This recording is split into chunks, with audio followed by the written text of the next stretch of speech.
Russia and Belarus have just completed their Zapad 2025 military exercises. These drills, held every few years, are among the largest and most complex military operations in the region, involving tens of thousands of troops, hundreds of tanks, and a vast array of modern weaponry. The sheer scale of the exercises is impossible to ignore, drawing attention from military observers and governments around the world. On paper, these are routine drills to test joint defense. Officially, the exercises are designed to improve coordination between Russian and Belarusian forces, ensuring that both militaries can respond quickly and effectively to any potential threat. The stated goal is to strengthen regional security and demonstrate readiness. But in today's tense climate, they're a bold message from the Kremlin. The optics of these maneuvers go far beyond simple training. They are carefully choreographed to send a signal to both domestic and international audiences. The presence of high-ranking officials and the display of advanced military hardware underline the seriousness of the message.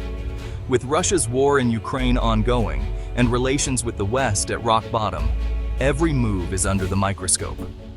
Western governments are watching closely, analyzing every detail for signs of escalation or new threats. The exercises are taking place against a backdrop of deep mistrust and heightened alert, making each maneuver more significant than ever before. The timing is no coincidence. These drills follow a series of close calls, including Russian drones entering NATO airspace. Such incidents have raised alarm bells in neighboring countries, fueling concerns about accidental clashes or deliberate provocations. The exercises seem designed to test not only military readiness, but also the resolve of NATO and its allies. What once looked like standard training now feels like a calculated show of force. The choreography of tanks, artillery, and infantry moving in perfect sync is as much about intimidation as it is about preparation. The message is clear. Russia and Belarus are willing to flex their military muscle, and they want the world to take notice. Zapad exercises have always been about flexing military muscle, but this year's version is especially significant. The scale, timing, and intensity of the drills reflect the current geopolitical climate, where uncertainty and suspicion run high.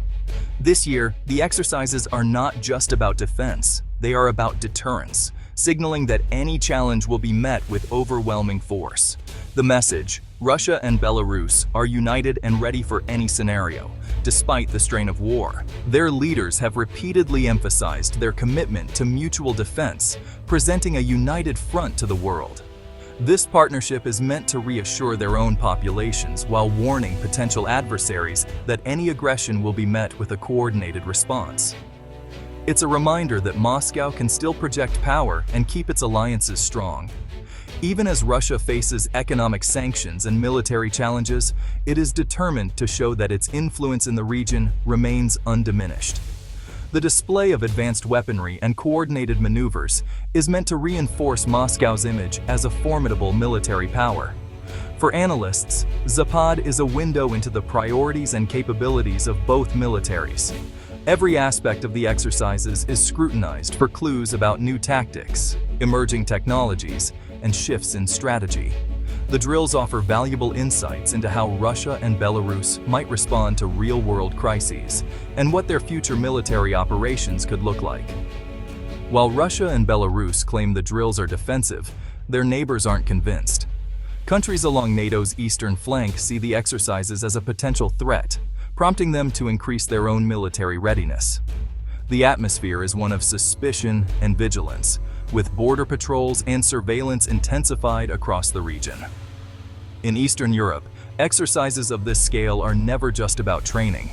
For local communities, the sight of tanks and troops moving through the countryside is a stark reminder of the region's volatile history. For governments, it's a call to remain alert and prepared for any eventuality. They're strategic signals, and the world is listening. News outlets across the globe are covering the exercises, analyzing their implications and debating what they mean for the future of European security.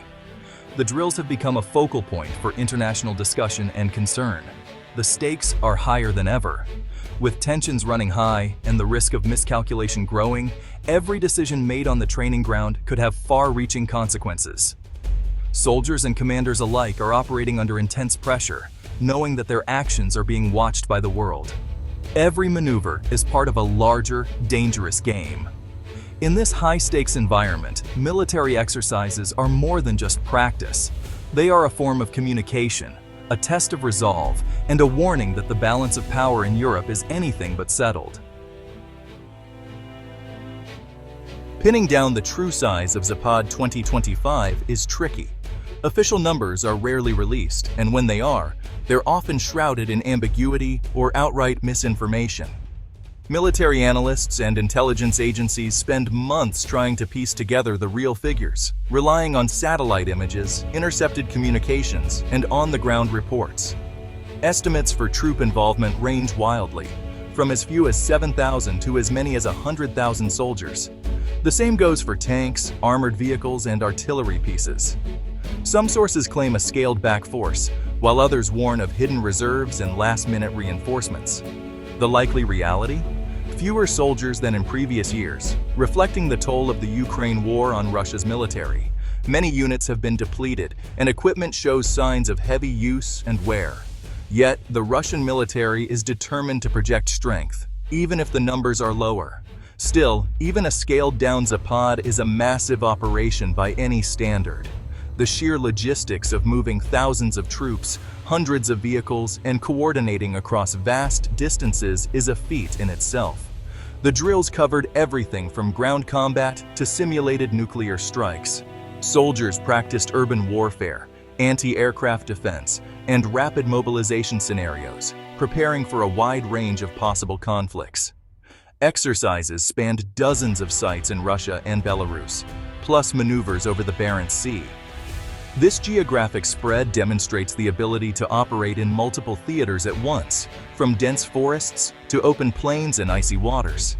The focus: integrating ground, air, and missile forces into a single rapid response team. Coordination between different branches is tested under simulated combat stress, ensuring that each unit can support the others seamlessly. This joint approach is meant to prove that Russia and Belarus can fight as one. Command structures are unified, and communication lines are tested for reliability and speed. The message to the West is clear: their alliance remains strong and ready. It's a signal that any threat to one is a threat to both, reinforcing their mutual defense commitments. Even with fewer resources, the scope and ambition of Zapad haven't faded.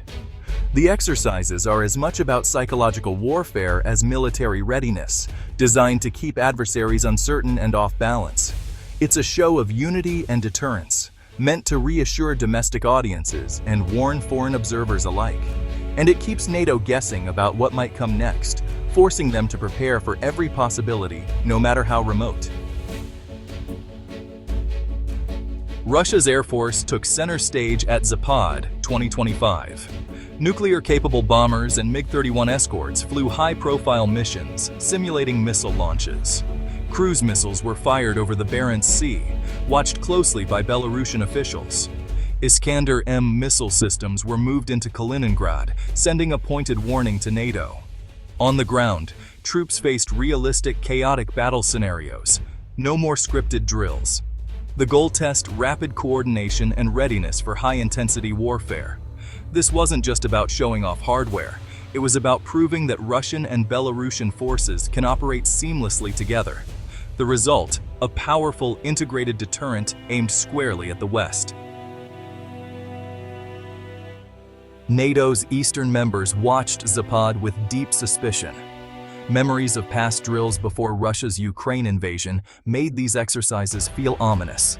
Russia and Belarus invited international observers, but few were reassured. Many saw it as a PR move, not real transparency. In response, NATO ramped up its own exercises and air patrols. The region became a chessboard of military moves and countermoves. Both sides interpreted each other's actions as threats, fueling a cycle of tension. Trust is in short supply, and every drill raises the stakes. Tensions spiked before Zapad even began. A Russian drone violated Polish airspace, triggering Article 4 consultations in NATO. Poland closed its border with Belarus, signaling deep mistrust. The incident wasn't seen as a mistake. It was viewed as a deliberate provocation. Moscow denied responsibility, but the damage was done. The drone incursion cast a shadow over the exercises, raising fears of escalation. It looked like Russia was testing NATO's defenses and resolve. The result, a volatile, unpredictable security environment on NATO's eastern flank. One misstep could have triggered a much wider conflict. Belarus played a crucial role in the massive Zapad military exercises, hosting much of the action on its own soil and providing thousands of troops to participate alongside Russian forces. These drills, which are some of the largest in the region, showcased not only Belarus's military capabilities, but also its willingness to align itself closely with Moscow's strategic interests.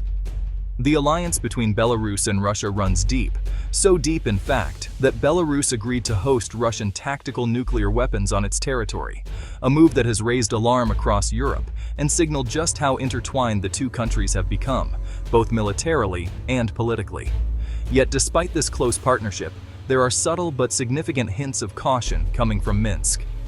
President Lukashenko and his government seem to be carefully weighing their next steps, aware of the risks involved in being too closely tied to Russia's ambitions.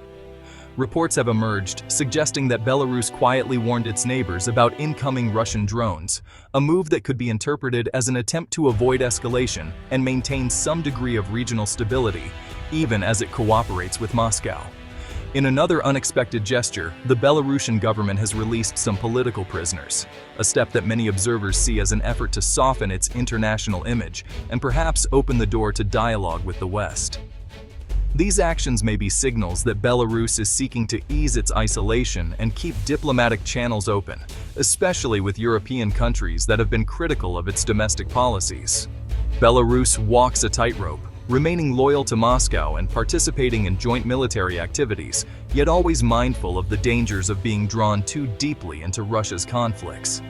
The Belarusian military remains on high alert, especially along its borders, wary of being dragged into a direct conflict that could have devastating consequences for the country.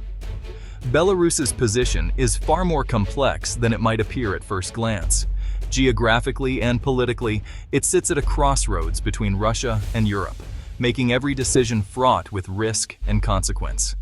While it remains firmly within Russia's orbit, hosting Russian troops and equipment, Belarus is also careful not to surrender all of its autonomy or become completely dependent on Moscow.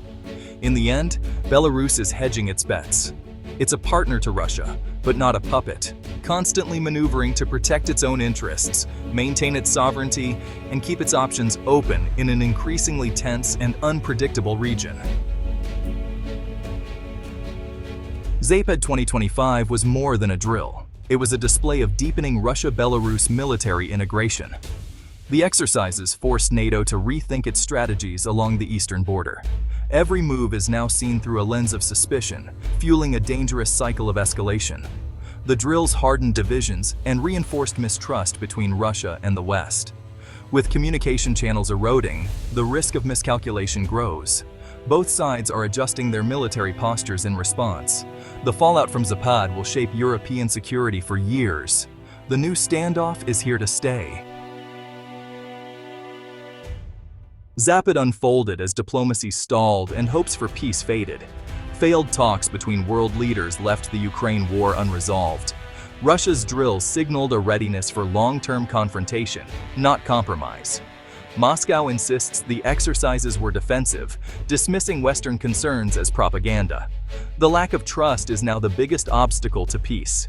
With arms control agreements gone and communication channels silent, military actions speak louder than words. Both sides are locked in a cycle of deterrence and suspicion. The risk of accidental conflict has never been higher. The security situation in Eastern Europe remains tense and unpredictable. Zapad and NATO's response have set the stage for ongoing maneuvering. Russia and Belarus now operate as a unified military force. NATO must adapt. The risk of miscalculation is ever present, as incidents like the Polish drone show.